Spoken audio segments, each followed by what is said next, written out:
суманак як нав аз хӯриши наврӯзӣ аст, ки аз сабзаи гандум пухта мешавад. худи сабза рамзи эҳёи табиат ва зебогию осоиштагии ҳаёт дониста мешавад.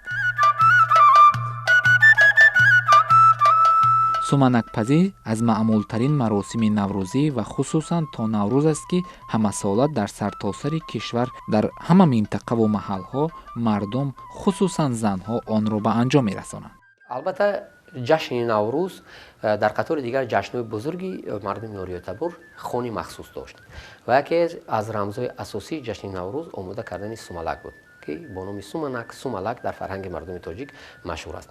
хуб, суманак ё сумалак як навъ ғизое ҳаст, ки дар дохили он мувофиқи ҳам тиб ҳам анъанаҳои халқӣ дар дохили он ғизонокӣ бениҳоят зиёд аст ва мардум барои фарорасии ҷашни наврӯз махсус омодагӣ медиданд ва бонувону соҳибхоназанҳо ҳатман барои рӯзи наврӯз дар хонадони худ, яъне мо гуфтем, ки қаблан анъанаи гулгардонӣ буд, яъне вақте ки онҳо анъанаи гулгардониро мешуниданд, мушоҳида мекарданд, ки наврӯз фаро расидааст. албатта солшуморию гоҳшуморӣ дар қадим бисёр душвор буданд, ки муайян кардани соати наврӯз ё рӯзи ҷашни наврӯз чандон душвор буд.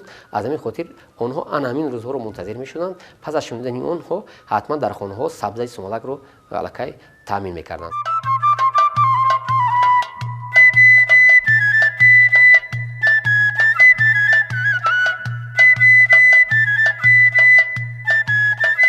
бубинед, ки дар ягон фасли сол сумалак намепазанд, ки суманак намепазанд, танҳо дар наврӯз мепазанд. ин хусусияте аз чӣ иборат аст? акнун якум хусусияти пухтани суманак ё ки парвариш кардан ё ки сабзондани суманак аз он иборат аст, ки олимони мо ба ҳамин восита дар солҳои гузашта муайян мекарданд, ки бо дамидани сабзаи суманак ҳосили имсоларо пешгӯӣ мекарданд. яке ки аз хусусиятҳои сабзонидан ё ки рӯёнидани сабзаи суманак ин пешгӯӣ кардани ҳосил аст. дар баробари ин дар 7 табақ мегузоштан аз ҳар навъи зироат, хуб лӯбиё, нахуд, мош, дигар зироатҳо дар 7 табақ мегузоштанд. онҳоро сипас дар дохили об 3 рӯз нигоҳ медоштанд то оне ки вай неш дамад. ин маросим бо як нозукӣ ва махсусияти хос бо иҷрои анъанаҳои миллӣ миёни занҳо гузаронида мешавад.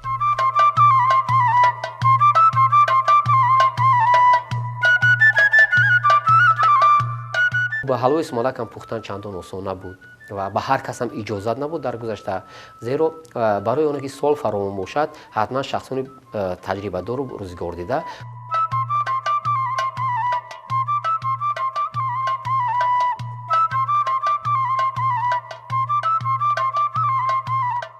ҳалвои сумалак ҳатман як шаб пеш аз наврӯз пухта мешуд, яъне дар он шабе ки фарду аллакай наврӯзи омиёна, наврӯзе ки барои халқ дар идгоҳҳо ҷашн мегардид, дар сайгоҳҳо дар ҳамин шаб пухта мешуд. ақидае вуҷуд дорад, ки ҳар касе аз дӯстон ё ҳамсоягон агар дар вақти пухтан ба назди суманакпазон ояд, бояд то пухтани суманак, яъне то ба саҳар ҳамроҳи онҳо бимонад. омадану рафтан ҳангоми пухтани суманак иҷозат набуд. маросими суманакпазӣ маросиме ҳаст, ки маросими сарҷамъона, маросими дастаҷамъона аст ва маросиме аст, ки бояд ки ҳама фарогир бошанд ва дар пухтанаш ба якдигар занҳо бевосита хуб кӯмак кунанд. дар маросими суманакпазӣ махсусан писарҳо ва мардҳоро роҳ намедиҳанд. хуб, мо дар ин ҷо акун мебинем, ки дар маросими суманакпазӣ суманакро бо корт мебуранд, оне ки сабзаи тайёр карда шударо занҳо бо навбат ҳамон сабзаро дар хуб ба истилоҳ сувони дохта мекуфтанд. оби онро меполоянд, оби онро мегиранд ва 3 баробари оби ҳамон суманак ки аз шираи гандум акнун омода шуда буд, аз ҳамон шираи омода карда шуда, орд бо ҳамроҳаш илова мекунанд. хуб, ордро илова мекунанд ва дар дег шираи тайёр карда шударо якҷоя бо орд ки 3 баробар орд илова мекунанд, бо як мекобанд, оташ дар мегиронид, оташро фурӯзон мекунанд ва занҳо суманакро каф мезананд.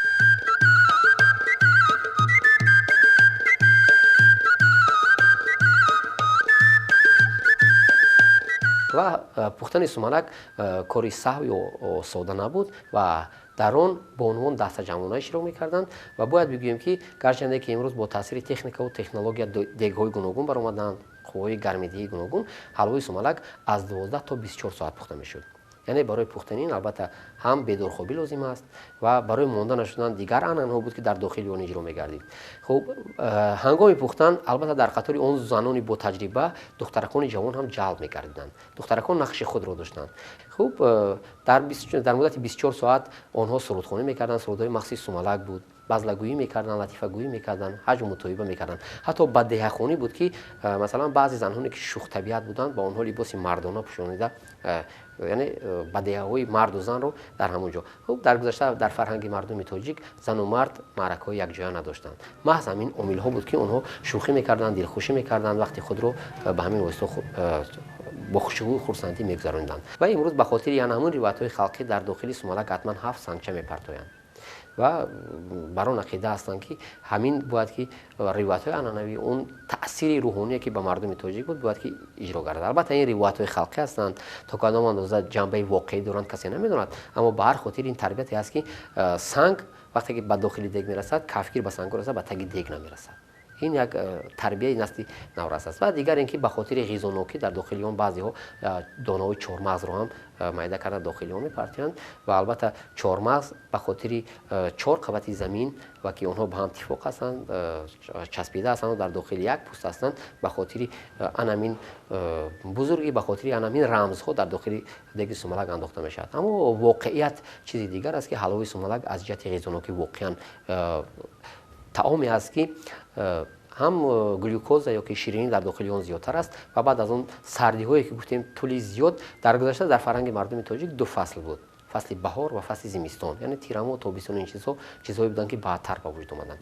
ва гардиши офтоб ҳам дар 2 давра аст. чуноне ки мо медонем, эътидоли шабу рӯз ҳам дар оғози фасли баҳор дар шабу рӯзи наврӯз аст ва дар фасли тираму аст. яъне бибинед ки 2 давра буд. ба ҳамин хотир онҳо ҳамин давраи тӯлониро фасли зимистон мегуфтанд ки сармо буд. воқеан аз ҳамин сармо, аз ҳамин хунукӣ, аз ҳамин нарасидани ғизоҳо мардум роҳафтода мешуданд ва организми инсон ба калория ва ғизо ниёз дошт ва ба ҳамин хотир ҳалвои сумалак махсус пухта мешуд ва дар наврӯз ба ҳар як нафаре ки дар идгоҳ иштирок мекард сумалак мечашониданд ба миқдори муайян ва мегуфтанд ки анамин ғизо ба ту нерӯ медиҳад ки дар соли нав барои кишту кор, барои заҳматҳои як соли дигар омода бошӣ.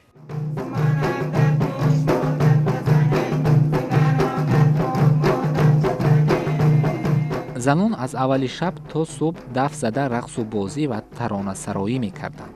рисолаи суманакро катбону мехонд, дигарон бо қироати рисола бо таваҷҷуҳи зиёд гӯш мекарданд.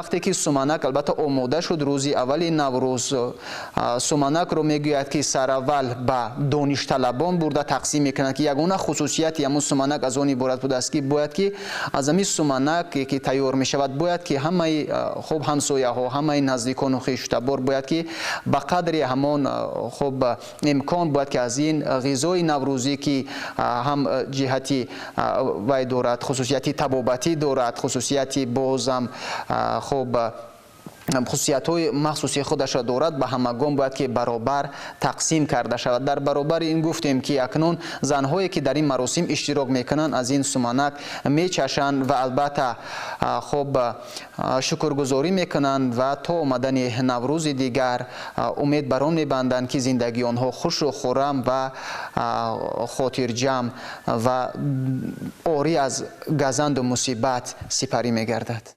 мардум бар он бовар буданд ки соли навро агар бо хандаю хурсандӣ, шодмонӣ ва хушҳолӣ пешвоз гирӣ, ҳамон сол пурра ба хуррамию шодмонӣ зиндагӣ хоҳӣ кард.